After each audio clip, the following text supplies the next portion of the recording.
This is a flower made by Yayoi Kusama. It is a sculpture. We are going to be using this as our inspiration for our picture today. Take a look at what you see. What kinds of colors do you see? What shapes? What is the composition or the arrangement like on the paper?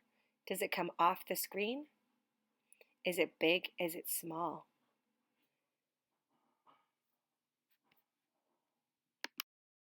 My amazing artists.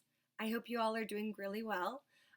So I showed you a picture of Yayoi Kusama's sculpture flower, and hopefully you watched the video that was assigned about Yayoi Kusama. She is my favorite artist. She's from Japan, and she is obsessed with dots. So she is just so inspiring for me because she works on her artwork all day long. What she makes is very meticulous. It's very small and little. And I really connect with that because I also like to do little patterns and designs. It really helps to keep me calm and focused and reduce some stress. And right now in this time, it's always good to reduce some stress, right? So I'm going to take a deep breath because that's also good for reducing stress. I'm going to show you what I've been working on. I haven't finished it, but we're going to continue making it today. We're going to be inspired by Yayoi Kusama's flower that I showed you in the clip before. So get out a piece of paper, any writing utensils, and let's get to work.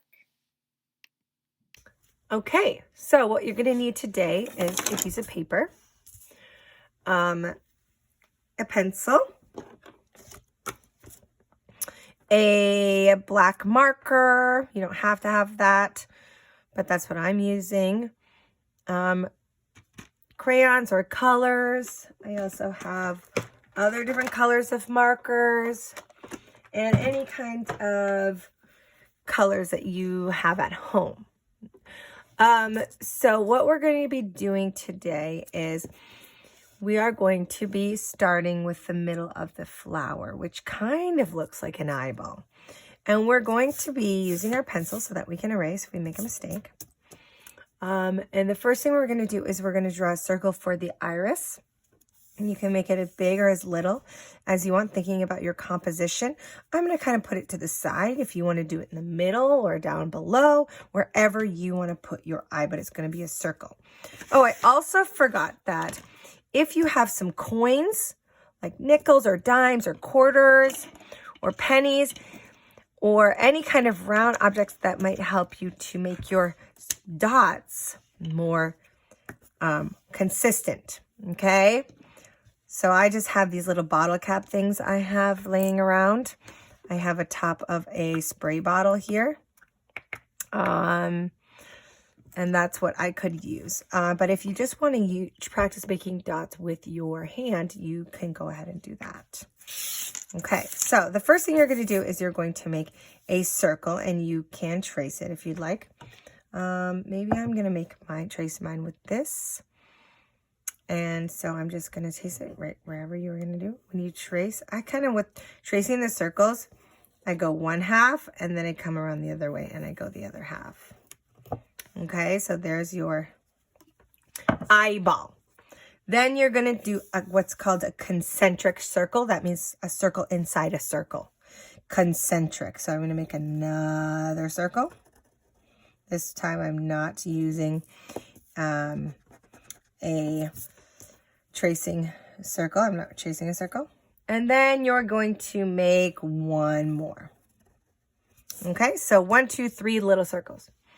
Then you're going to make some lines, all from joining the in-betweens, okay? And just go all the way around. Okay. You can make them closer together, farther apart. That's up to you. Then what you're going to do is we're going to make the eye part of your flower, okay? So we know that an eye is kind of like a rainbow line and then a smile line. Now you can have it touch circle or not. I'm just going to kind of do this and like this. And you know, it's nice to practice when you're drawing is kind of do the motion before you actually draw. Okay, so I'm going to motion, like pretend I'm doing it over and over again, so that when I do it, I've already had practice, right? And I made a little mistake, so I'm going to erase that. There we go. Okay, then we're going to start to do the petals around the eyeball, which are kind of looking like that. Okay, now you can make them far apart. You can make them close together. Okay, that's all up to you. You can make them big, small. This is your flower, your picture, okay? I made 1, 2, 3, 4, 5, 6, 7.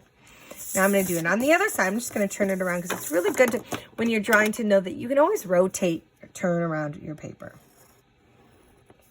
Okay, so here we go, another one. And I might not have it be exactly the same amount. That's up to you. I'm not really about making things really, really equal or perfect, because like I say, there's no such thing as perfect in art. It's just doing your best. So now you have kind of like your eyelash petals.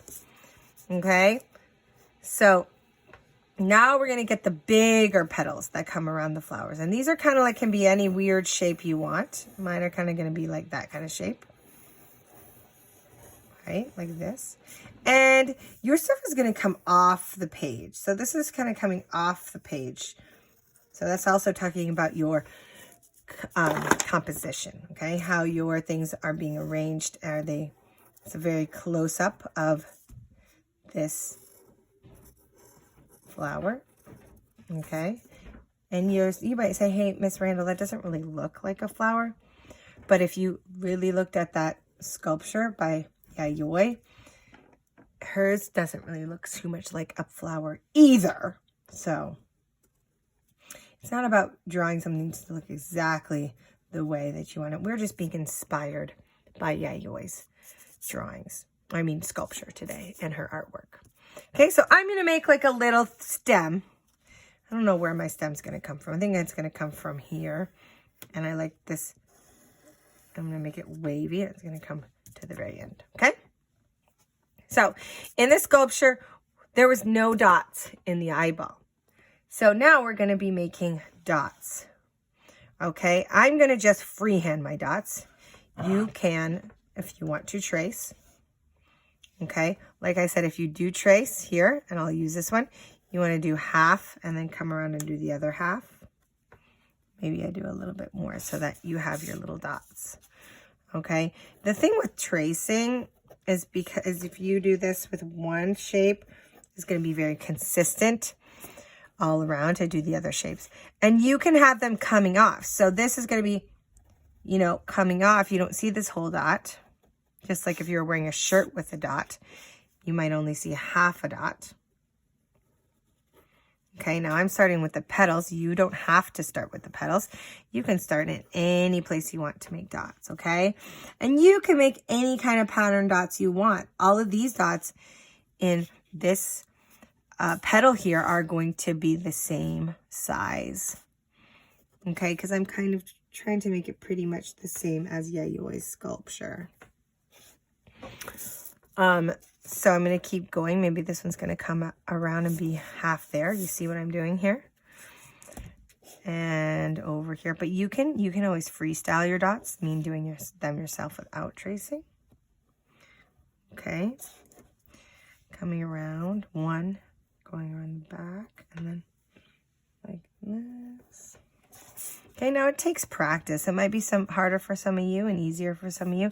Everyone's going to make a different flower and make different dots, okay? And using different colors. Okay, if you don't like the placement of your dot, you could erase it and make it somewhere else. Up to you, okay? So I'm going to continue like that on all these flowers. Now, the ones inside here, I am just going to freestyle my dots here. Now, you could do some kind of pattern, and if you look at more of Yayoi Kusama's dots. She does a lot of little to big to little. Okay, so I'm just kind of doing the example for you right now. Little to big to big to big to little to little to little. Okay, little, little, bigger, big, big. Little, little, bigger, bigger, bigger, bigger. Oh my gosh. Now I'm touching right here. I don't want my dots to touch, because if they touch, they're not going to look like dots when you start to color them, and they're going to look like a different kind of shape. We want to be consistent. We're being inspired by Yayoi because she always saw dots in her dreams. She believed that we were all just a dot in a big, huge, vast universe. And I believe that too. So thinking of the dots and what they mean to you, maybe they mean something different. Okay, so you can start to do this. I would make all of these the same, all of these petals the same, and then inside the eyeball, I'm going to do some dots too. Okay, so once you finish dotting all of these, and this is it's very meditative, very calming, and that's why I think Yayoi loved doing this, because it calmed her, because she was very influenced by the busyness and the craziness of the world. And, you know, I think all of us right now are feeling that way. I know I am feeling that way, and I need something to make me feel a little calm and happy, and, you know, creating does that too. So I'm just going to switch this up really quick and talk about coloring. So you are going to be coloring the background something different than your dots. And if you see here, I'm keeping my dots here white, because I was really looking at the sculpture and what the sculpture actually, the actual colors in the sculpture. So I made my dots, and now I'm coloring in between them with a marker. Okay, I'm doing this. Just trying my best not to color in the dots, because I want them to be white. I'm not going to actually color them at all. And I did color that black part in the middle of the eye, so you can see the eye. Okay, and what kind of colors are you going to use? You want to think of contrast, and contrast means the differences, the extreme differences between colors next to each other, right? So there is a great contrast between black and white, because they are opposites. I really like the contrast between the green and the pink, and the white and the pink as well. If you were to color in this red and maybe this a lighter red, do you think that it would have a high or low contrast? If you guessed low, you are correct, because pink and red are red and light red is technically pink sometimes, but they're very, very similar colors, so they're not going to pop out next to each other. So I really want you to think about the colors you are choosing. Maybe you have a scrap piece of paper and you're testing colors, how they look. Okay, maybe you have a color wheel at home, and you can look at what complementary colors are, and those are colors across from each other on the color wheel. And that means that they have the best contrast, and they complement each other like black and white. Okay, so I want you guys to start. You can rewind this video and watch it as many times as you'd like. I hope you guys are busy working on your Yayoi Kusama inspired flower. If you have access to YouTube, you should check out a lot of her videos. She's absolutely amazing. You can do a lot with dots, or you could do a lot with different shapes, and just repeating patterns, big to small, colors.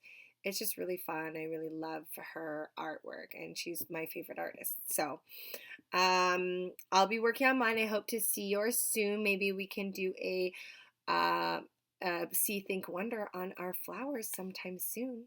Have a great week, guys. Bye.